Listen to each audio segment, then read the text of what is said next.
Minato was panting, his chakra was almost depleted, and the Shinigami floating right behind him. Are you ready, mortal?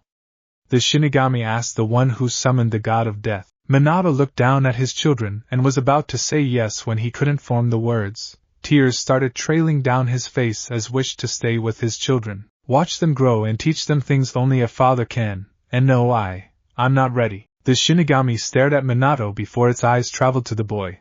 It felt something it hasn't felt in many years. A necromancer. The Shinigami stroked its chin as it continued to look at the new necromancer. Mortal, I shall let you live, you will die anyway. Anyhow, Minato was shocked at the Shinigami letting him go, but before he could thank, the deity spoke again. Instead of your life, I will take your son. Minato's eyes widened and was about to protest. Don't worry, I am not killing your child. In fact, I always wanted a child of my own. Kushina, who was next to her children holding the QB back with her chakra chains, was also weakened from the QB being extracted from her, overheard what the Shinigami was saying and protested and pleaded to the Shinigami. The Shinigami looked towards the Uzumaki. Fret not, mortal, you will meet your child in a few years if he so desires. You will be able to see your child again. He will return, but he was born with a power that you both or this village cannot control. As the two parents thought of Naruto's supposed power, the QB started to get out of the chains. They made a decision. Promise us you'll bring our son back, Kushina weakly pleaded as the Shinigami nodded. I'll promise you that he will return one day, but you will not recognize his appearance upon his return. The Shinigami sealed the QB into daughter while picking up the son. His name? Naruto, Minato said as the Shinigami left, leaving a teary Minato and crying Kushina. Even though they will see their son again one day, that didn't mean that they didn't like it. As the Shinigami disappeared, its form changed to that of a woman with long, smooth, white hair instead of the shaggy hair that her male form.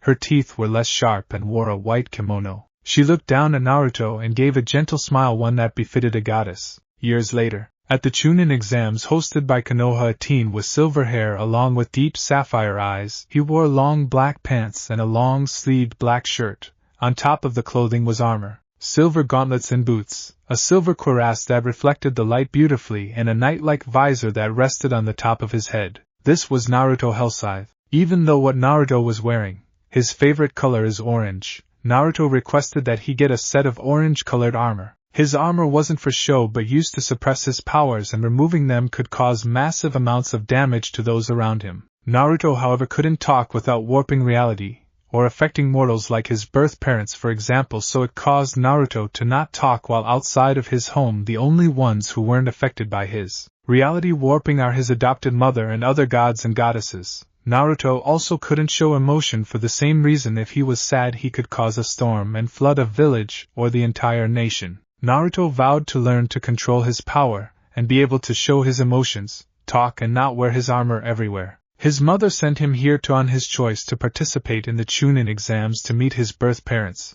When he found out, he still thought of his adoptive mother as his real mother. This brought his adoptive mother to tears. Naruto had no idea why he would take an exam to meet his parents, but his mother said it would surprise them. He carried with him a pen, which was actually a scythe, and a book to write what he wanted to say. He even created a genjutsu to use on his birth mother, but that was for another time. He wasn't short or tall either at his age. He convinced his mother and aunts for him to get to 18 to 20 before he stopped aging, and it worked. He convinced to change the age to stop aging because if he was going to live for seemingly forever until he dies, he didn't want to be 13 forever. Naruto walked up to the gates where he was questioned by the entro gate guards. Halt! Who are you and why are you here?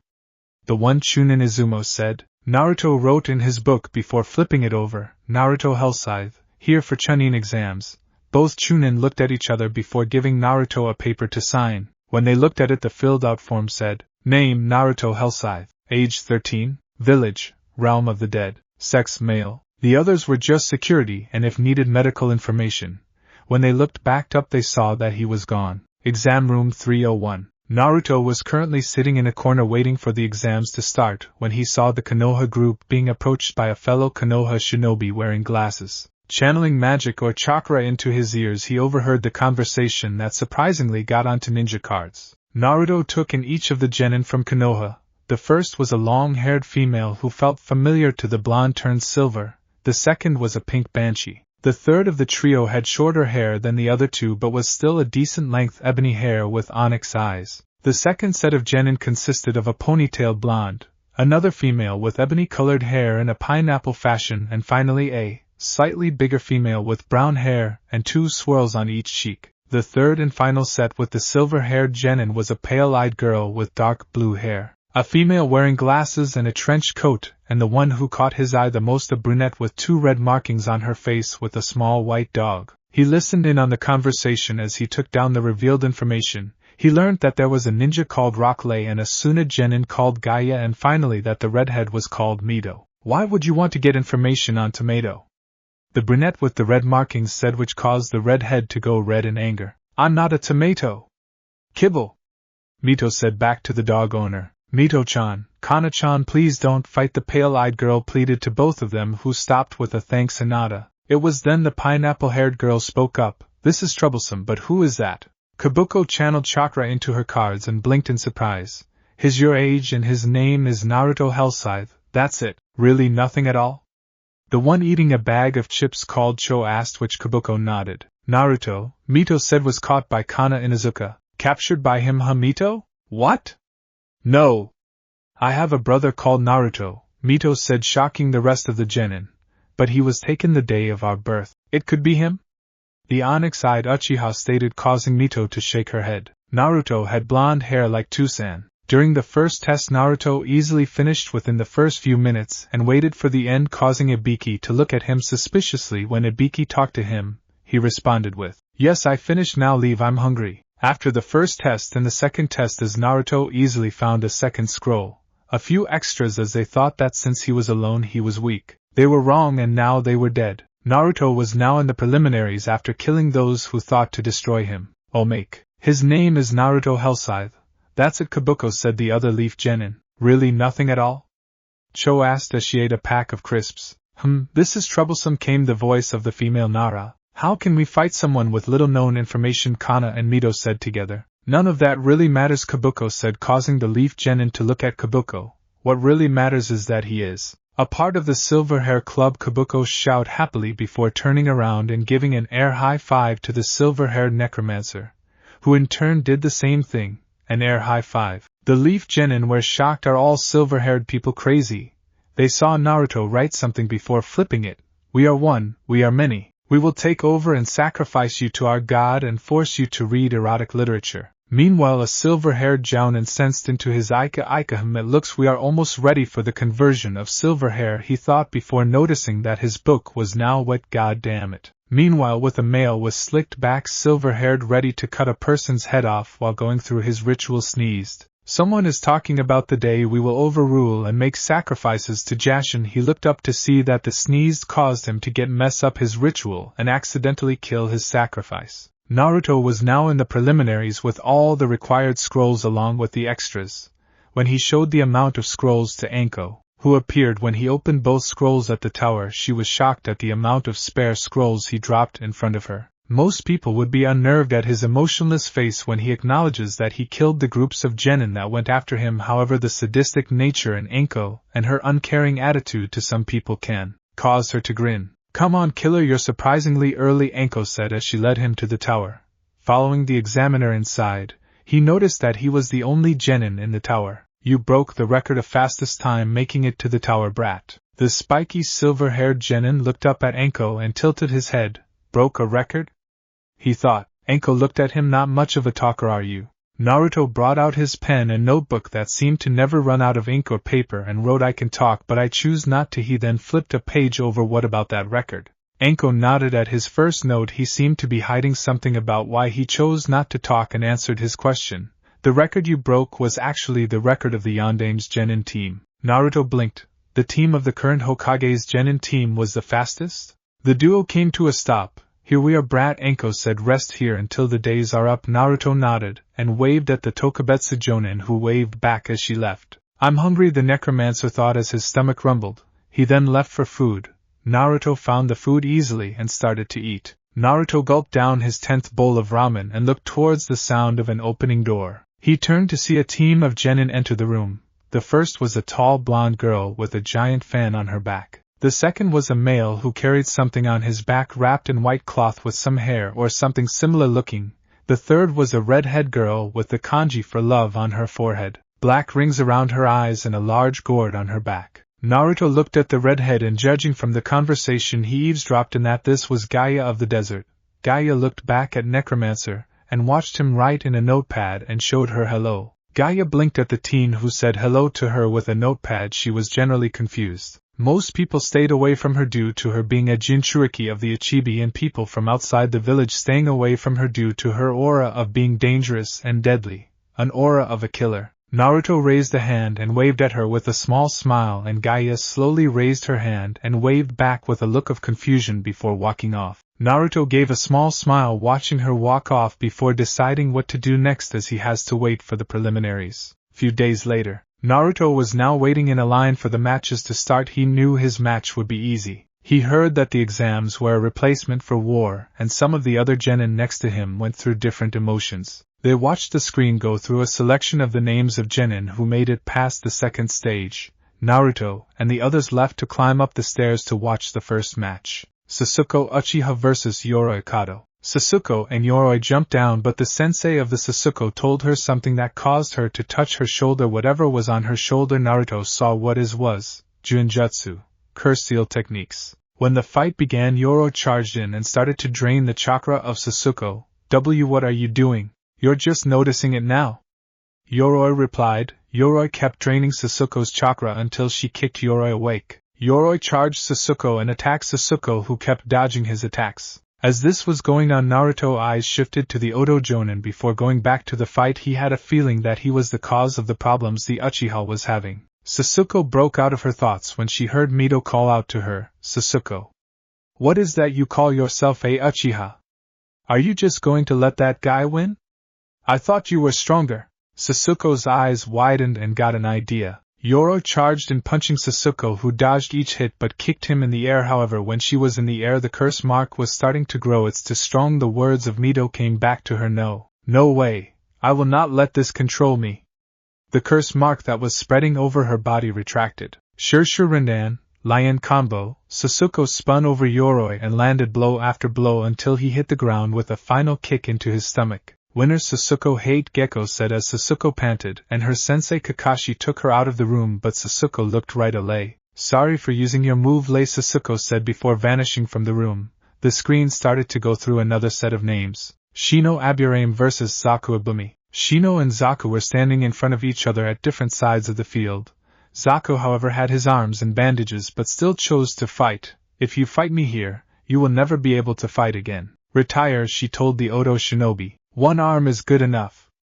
Zaku charged in and tried to hit Shino with his arm, which Shino stopped by lifting her arm. One arm isn't good enough, Shino stated. Zankaha, decapitating airwaves, Zaku shouted as the air tubes in his palm released a supersonic blast of air, sending Shino back. Zaku smirked before he saw Shino was standing up, and everyone heard the noise of bugs. Shino's Kikeichu, parasitic destruction insects, started come out from under her skin. Zaku stared at her. Bugs coming from under her skin. What a creepy girl. What kind of trick are you trying up to? Zaku turned around after hearing the insects behind him. These are called Kikeichu. They consume chakra. If you continue, you won't be able to fight again. If you wish to be able to fight again, giving up is recommended. Trying to use your left hand and I will make the bugs attack you from behind. Either way, you cannot get through this situation, Shino stated. Zaku started having flashbacks at meeting Orochimaru and the cursed mark Sasuke. Zaku pointed one hand at Shino and then his injured hand at the Kikeichu. Don't you fucking underestimate me. Zaku opened his palm and was about to fire his jutsu until chakra started leaking from his arms. He looked at his hand to see Shino's Kikeichu. Don't think your bugs will stop me, Zaku stated as he started to gather chakra anyway. If you keep gathering chakra like that with my bugs, you will be unable to, Shino started as she was interrupted. Zaku put both his arms in front of him. Zankakyakua. Extreme decapitating airwaves. A massive gust of cutting wind came out from his palms, blowing away the Kikeichu, and the leaking chakra from his arms kept pouring out. Smoke from where the Zaku's attack hit the wall covered the area Shino was previous standing. Zaku smirked before seeing a shadow within the smoke before falling over with Shino walking out of the smoke. Hate looked at Shino. She replaced herself with a clone made out of her Kikeichu. Winner Shino Aburame. The genin watched as Zaku was placed on a stretcher and taken away, and Shino climbed back up to the others. Zaku's teammate Dosu vowed to avenge him in his match. Sakura Haruno vs. Ino Yamanaka. Naruto tuned out of the fight as it only lasted a few minutes. The pink-haired Haruno and the blonde Yamanaka engaged in taijutsu before the Yamanaka used Shintenshin no Jutsu, mind-body switch technique, on Sakura and seemed to be able to fight back against it. However, they seemed to knock each other out, resulting in a double knockout. Tenten vs. Temari. When the match began, Lei and her sensei Guy were cheering loudly, causing Mito to cover her ears and start complaining. However, everyone but Mito seemed to be blocking the out. Tenten was standing back from Temari before being taunted by Temari to throw her shuriken and kunai. Tenten brought out a scroll and started spinning in the air and throwing multiple kunai and other projectile weapons at Temari, who caused the weapons to hit the ground without touching her. Temari was smirking at Tenten, who just brought out 2 red scrolls. Whatever it is, it won't work, Temari stated to her opponent. Sashoryu, twin rising dragons, Tenten said as 2 smoke dragons went up into the air and disappearing, revealing the 2 scrolls. Tenten started unsealing the weapons and started to throw them at Temari. It won't work against me, Temari said as she used her giant folding fan to blow the weapons away onto the ground. I'm not done yet, Tenten shouted as she pulled her hand back as the weapons started to rise back into the air. Tenten moved her arms forward as the multiple weapons started to go back for another strike. Temari just gave a chuckle and waved her fan, blowing both Tenten and the weapons away. Temari then disappeared from the Tenten's view. Over here, Temari said as Tenten turned around to see Temari riding on her fan and landing in front of her. Now it's my turn. Kamaitachi no Jutsu, Sickle Weasel Technique. Tenten was blasted into the sky and was trapped in the whirlwind, and after being cut flew down, and Temari moved her fan and Tenten's back landed right on Temari's fan. Winner of the match, Temari Hate stated as Lei jumped down as Temari threw her. Lei and Temari got into an argument before Lei carried Tenten off as the screen scrolled through the remaining names. Shika Nara vs. Kintsuchi. Troublesome Shika said as she went down to fight her opponent with both Ino and Cho cheering him on. Man, when did she get so enthusiastic? Cho thought, seeing Ino cheer for Shika. Remembers she manipulates shadows. Watch the shadows, Dosu told his after-partner Kin. Hey, you think I will fall for a stupid jutsu like that? Kin replied. I know what these guys are capable of from the time from the forest. But I didn't get a look at her jutsu, but she saw mine, Shika thought. Begin, Hate said, and Shika went to perform a hand seal. You're not trying on using that stupid shadow jutsu, are you? Kin asked. Shut it. Kagemain no Jutsu, Shadow Imitation Technique. Shika's shadow started to stretch out and headed towards Kin, who jumped to the side through senbons with bells attached to them. Let me guess, you are going to throw ones without bells and ones with bells at the same time, so I would be distracted by the bells and get hit with the ones without the bells, am I right? You sure talk a lot, don't you? Kin asked, and Shika heard bells ring behind her and turned around to see the same bells. Threads. Shika's eyes widened and turned back to Kin, who threw her senbons 1 inch higher, and that would have been a fatal hit. Okay, my turn. Sorry, that was your turn, Kin said as the bells started to ring, going through Shika's ears as Kin explained how the bells worked, and then multiple versions of Kin were seen in front of Shika. Kin threw senbons at Shika before realizing that she can't move. Shika smirked at Kin. My shadow under your very thread, now I'm attached to you. Shika then pulled out a shuriken, and so did Kin. Both easily dodged the shuriken thrown by leaning back, but as Kin leaned back, her head hit the wall, knocking her out. Now that's what I call using your head, Shika said as she described how she defeated Kin. Winner Shika Nara! Hate exclaimed. Mito Namikaze vs. Kana Inuzuka. Both Mito and Kana were grinning at the idea of fighting each other. Ready to lose, Kibble? Mito asked. Kana grinned. Yeah, right, you will be the one to lose here. Ready, Akane? Akane, her white Niken, barked in response. Okay, let's do this. Mito started the fight by jumping back and throwing shuriken at the Inuzuka and her Niken. They both jumped to the side. Tsuga, passing Fam, Kana said as she started to spin rapidly, and the attack hit the ground where Mito dodged the attack. Mito went through some hand seals and called out her attack. Kage Bunshin no Jutsu, Shadow Clone Technique. Several clones of Mito appeared before Kana. Mito gave a signal and the shadow clones went in for the attack. Gutsuga, Fang passing Fang, Kana shouted as she and Akane started to rapidly spin and attack the clones while destroying the clones, creating a large amount of smoke. Futon, Detapa, Wind Release, Great Breakthrough. The voice of Mito was heard before a large gust of wind came out and hit Kana back, and with the smoke gone, Mito showed no juries. So it was all solid clones I attacked. She must have hidden herself somewhere else, Kana thought before getting on all fours. Shikyaku no Jutsu, for legs technique. Kana then dashed out, and before Mito knew it, she was elbowed her in the stomach and sent her onto her back. Kana smirked before Mito's body went up in a cloud of smoke. A clone. Then where is the real one? Kana first looked around but then sniffed the ground. Gotcha. Tsuga. Kana spun into one of the shuriken on the ground. Mito was hit with Kana's attack before she heard Kana again. Gutsuga. Both Kana and Akane both apparacked Mito. Mito formed a hand seal Kaiga Bunshin. 2 clones appeared on each side of Mito, and both Akane and Kana hit each clone, and Mito smirked. Bunshin Daibakuha, clone great explosion. Both of Mito's clones exploded, hitting all 3 back. Oh no, Ka-san is going to kill me for using an exploding clone right next to me, a pale Mito thought, panting as she looked at her mother who was next to her father glaring at her, and then to Kana and Akane who were next to each other with Kana panting. Ready for me, Kibble? Mito asked her rival and friend. Of course, Tomato, Kana replied. Mito created a shadow clone and started to gather chakra in her hands while Kana both took a military rations pill. Mito, now with the sphere of chakra done, charged at Kana Rasengan, spiraling sphere. Kana now with a power boost charged at Mito Tsuga. Both of the attacks collide, but the attack that went through was Mito's, sending Kana into the wall. After a few seconds with Kana not moving, Hate claimed Mito as the winner. Hinata Hyuga vs Nijiko Hyuga. Hinata was shocked when she had to fight her cousin who just smirked at her. Hinata-sama, it is fate you will lose this fight, Nijiko stated. Nijiko and Hinata kept talking about Hinata's fate, and Hinata gathered courage from words Mito said. Byakugan, White Eye, both Hyuga clan members shouted as they both activated their Byakugan and engaged in taijutsu with their juken, gentle fist style. As the battle continued, you could start to see the chakra in each strike. Nijiko managed to strike multiple times on Hinata's arms and caused Hinata to slightly bleed from the mouth. Nijiko pulled Hinata's sleeves back, revealing where she had blocked her tenketsu chakra points.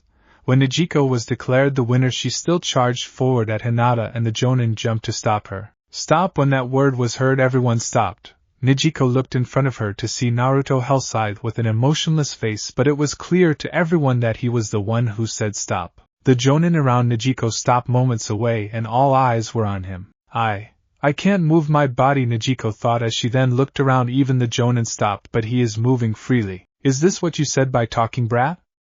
Anko thought, and soon everyone was moving again, but Naruto wrote on his notepad. You shouldn't attack your family. The one thing I hate is when family fight each other and aim to kill each other. You should love and protect her, not trying to kill her. Nijiko read the large notepad and scoffed. What do you know? You don't know anything about us, about me, Nijiko shouted at the silver-haired genin. Naruto flipped the page over. I may not know of what you and your family are going through, but no family is perfect. You argue, fight, even stop talking to each other at times. But in the end, family is family. The love will always be there, and besides, is it even Hinata's fault? If so, you can simply talk it out, and if not, why turn someone into another current you? Nijiko read the note, and then left thinking of what happened. Gaia vs. Rock Lei. Gaia looked at Lei, who seemed to be ready for the fight to begin, while she just stood there with her arms crossed. When the fight began, Lei charged forward and jumped Konoha Senpu, Tree Leaf Whirlwind, Lei's foot close into Gaia but hit. Sand? Is that sand? Mito asked as she watched the fight below. What an interesting technique, Kakashi thought as he also watched. Shino, however, was remembering how Gaia easily killed the aim genin. A sand jutsu, it won't be easy getting through that, but nothing gained, nothing lost, Lei thought as she went in with a flurry of punches and kicks hitting the sand as Gaia just continued to stand there with her arms crossed. Lei pulled out a kunai and started to slash at the sand around her before rolling away from the sand. The sand!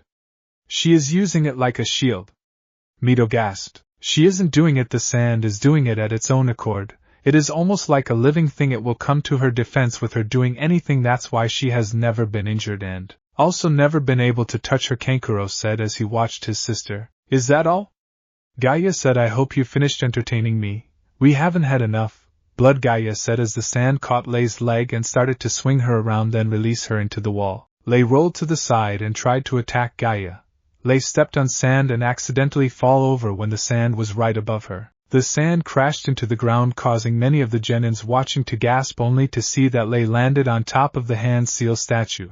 Alright, Lei, take them off. Guy shouted to Lei. But sensei, you said. Lei started before Guy spoke up. That's right, I did, but this is an exception. Guy gave her a thumbs up and a smile. Really? Really? Lei took of the weights on her legs and was about to drop them. I feel much better now and can move so much more freely. She then dropped the weights. Come on, you really think you can get through Gaia's defenses just by dropping a couple pounds of weight? Temari thought, and then the two weights caused a large explosion. Nearly everyone's reaction was disbelief. Lei started to attack Gaia's sand and Gaia was having trouble keeping up with her. Lei then landed a kick on Gaia's head, causing the sand team to gasp. Lei then landed another punch on Gaia, sending to the ground. Gaia slowly stood back up and sand started dropping from her face once again. With the Sunagenin and Jonin to worry about Gaia's reactions, Kankuro then described how Gaia used her sand as a layer of armor. Lei then started running in a circle around Gaia before kicking Gaia into the air. Lei's bandages started wrapping around Gaia and spinning into the ground. Omote Range, front lotus. Everyone watched as Gaia was in a crater and Lei was panting. It is over, I got her, Lei said, panting. Gaia's body started to crack and then falling apart. What? Lei exclaimed. Gaia appeared behind Lei chuckling. Temari and Kankuro were frightened. With a simple hand seal, sand started to push Lei away. Lei stood up as Gaia unleashed a large wave of sand before attacking her with smaller waves of sand. Lei continued to block and take hits from Gaia before she got a second wind and started dodging the sand attacks. Lei started to concentrate, then suddenly her skin turned red. Simon, Gate of Life. Lei then got a green aura around her. Shomon, Gate of Pain. More veins also started to appear and then Lei dashed forward, kicking Gaia with the speed causing a large gust of wind and smoke, and maybe flying rubble. Gaia found herself in the air with cracks on her skin, with Lei coming straight in front of her, kicking Gaia around in the air. My armor can't take it, it's crumbling away, Gaia thought as she kept being kicked around. Lei appeared in front of Gaia and pulled her arm back. Tommen, Gate of Limit. A blue line around Lei was seen for a second as the fifth gate activated. Lei then suddenly punched Gaia in the stomach and grabbed her white cloth and pulled Gaia towards her. Yoroi Range, Reverse Lotus. Lei's punch sent Gaia into the ground, but Lei injured her arm and Gaia's gourd cracked. Gaia, who was lying on the ground, raised her arm looking at Lei and the sand went over to Lei, who had trouble moving, and gates closed. Lei looked behind her to see the sand come towards her, covering both one arm and leg. Sabakaku, Sand Binding Coffin, Gaia said as the sand crushed Lei's arm and leg. Sand kept going towards Lei, but Gaia appeared in front of Lei. Gaia looked at Guy and wondered why he chose to save him since he failed. Gaia stood up and left the arena, but Lei managed to stand back up and Gaia turned around to face her, but Lei was unconscious. Guy hugged Lei and those watching had to admit it was a touching scene, with Hate announcing Gaia the winner. Naruto had to admit that Lei's sheer determination and will were very strong for someone who can only use taijutsu, but Naruto was kind of distracted during the whole fight due to the fact that Lei seemed to bounce everywhere. A small blush materialized on his face thinking about Lei's not-so-helpful spandex. Dosu Kinyuta vs. Cho Akimichi. As the fight began, Dosu called Cho fatty, causing Cho to become enraged. I know his techniques all too well from my last battle with him. Those holes in his arm makes a pulsing sound. If I can't hear it, he can't hurt me, she thought. Baika no Jutsu, multi-size technique. Cho's body then became a large round shape and then started to spin. Nikuden Sensha, human bullet tank. Cho rolled at Dosu as Dosu easily jumped to the side before crashing into the wall. Dosu punched Cho in the stomach and flicked his Kyomiai Supika, or also known as resonating echo speaker, and flicked it, sending a high-pitched sound into Cho's body before she went back to normal, and with winning Dosu the match. Kabuto Yakushi vs. Misumi Tsurugi. As Kabuto and Misumi started walking down to the stadium, Misumi looked over to Kabuto. I thought the plan was to drop out at the preliminaries.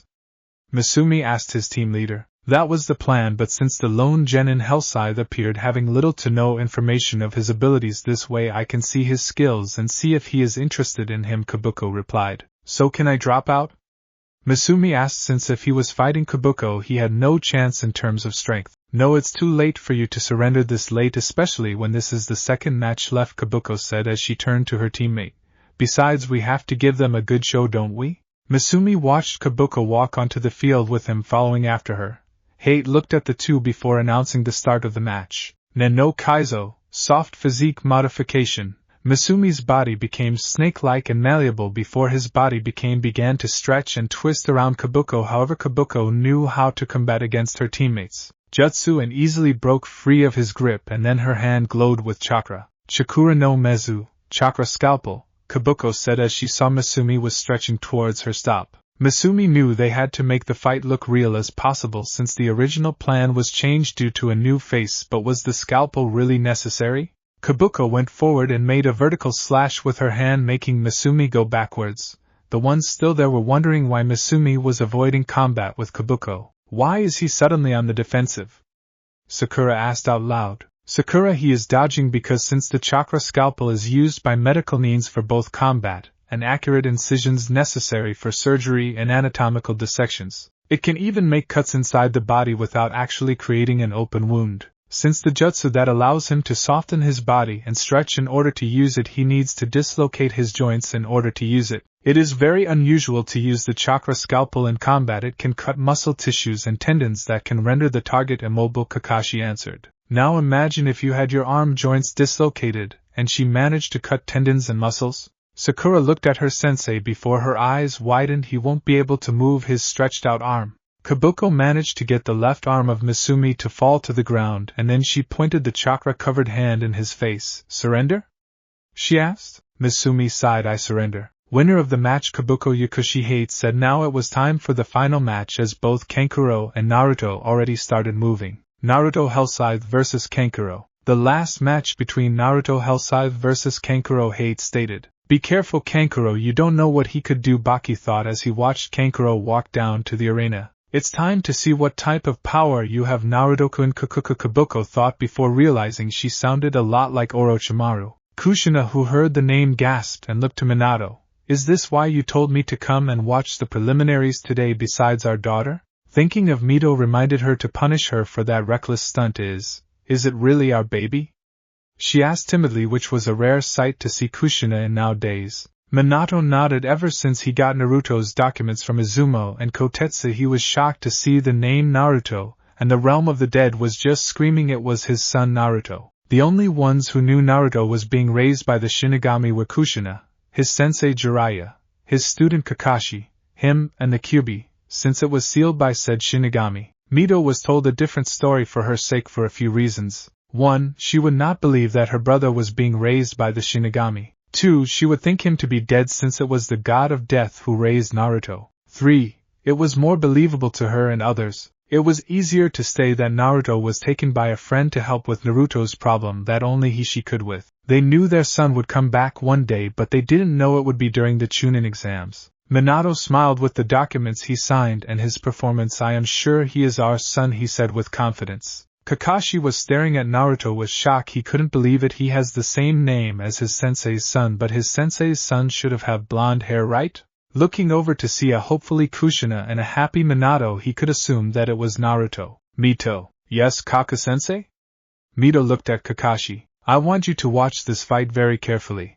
I have a feeling you would be surprised. Mito blinked at her sensei and then looked at the silver-haired genin wearing parts of knight-like armor.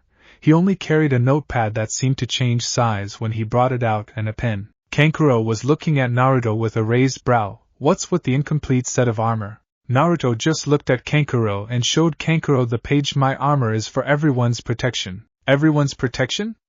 What are you, crazy? Kankuro stared at Naruto, who stared back emotionlessly. Naruto flipped the page. Enough of this talk. Naruto then flipped another page. Surrender now before you get seriously hurt or lost your life. Kankuro took the large object on his scroll off his back and unrolled it, showing a puppet. It's your life that will be lost here. The puppet Kankuro had flew forward at Naruto as Naruto raised his pen. A pen? A pen. You think a pen will save you? As the puppet flew closer, Naruto's pen transformed into a scythe, shocking the remaining genin watching the fight. A scythe? That pen he writes with is a scythe?